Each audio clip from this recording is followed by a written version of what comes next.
full results are ready for release. The full memo will be released shortly, but in summary, the president remains healthy. Also, I'd like to congratulate the winners of last night's primary elections.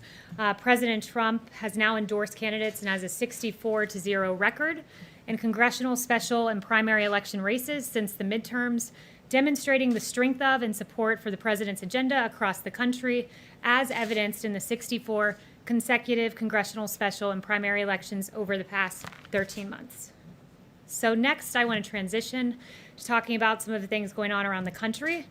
The First Amendment does not give anyone the right to riot. The First Amendment does not give anyone the right to loot.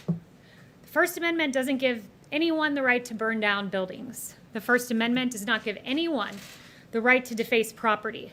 And it does not give anyone the right to assault private citizens and to assault police officers.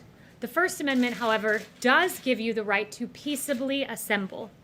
And the greatest example that we have seen of peaceful protest, an absolute embodiment of the First Amendment, is the March on Washington.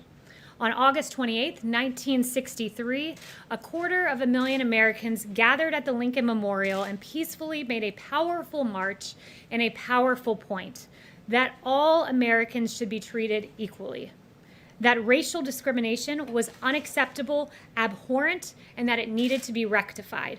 And in the famous I Have a Dream speech by Reverend Dr. Martin Luther King, he said this: "We must not allow our creative protest to degenerate into physical violence. Again and again, we must rise to the majestic heights of meeting physical force with soul force."